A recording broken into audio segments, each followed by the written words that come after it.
बिहार में तीसरे और अंतिम चरण के लिए कल मतदान होगा। इस चुनाव में जीतने के लिए दिग्गजों ने अपनी ताकत झोंक दी है। जनता को रिझाने के लिए पूरा जोर लगा दिया है, लेकिन इस आखिरी दांव में बाजी अपने पाले में करना इतना आसान नहीं है, क्योंकि इस चरण में सीमांचल से लेकर मिथिलांचल में मुस्लिम, यादव और ब्राह्मण दिग्गजों की किस्मत का फैसला करेंगे। तो कहां किस समुदाय के हाथ में है जीत की चाबी, देखिए इस रिपोर्ट में। तीसरे और आखिरी चरण के रण के लिए नेता अपना पूरा दमखम दिखा चुके हैं। अब बारी जनता की है। मतदाता शनिवार को 15 जिलों की 78 सीटों पर 1208 उम्मीदवारों की किस्मत का फैसला करेंगे।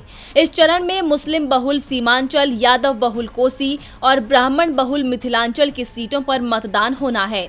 यानी आखिरी बाजी मुस्लिम, यादव और ब्राह्मण वोटर्स के हाथ में है।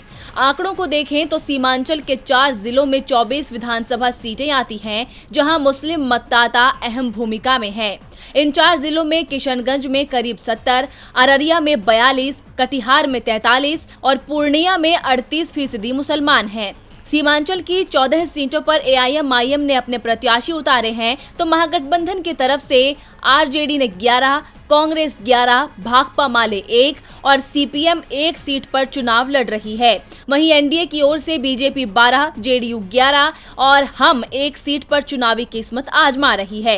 मुस्लिम बहुल सीमांचल इलाके में महागठबंधन का एक छत्र राज कायम है, जबकि बीजेपी और जेडीयू मिलकर इसमें सेंधमारी करने की जुगत में है। वहीं सीमांचल के अलावा कोसी पर भी नजरें टिकी हैं। यादव बहुल माने जाने वाले कोसी इलाके की राजनीतिक जमीन जेडीयू और आरजेडी के लिए काफी उपजाऊ रही है, जबकि बीजेपी के लिए आज भी बंजर बनी हुई है।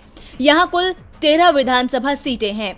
ज्यादातर सीटों पर एनडीए की तरफ से जेडीयू और महागठबंधन की तरफ से आरजेडी मैदान में है। इसके अलावा मधेपुरा और सुपौल में कांग्रेस ने अपने प्रत्याशी उतार रखे हैं, तो सहरसा में बीजेपी भी ताल ठोक रही है।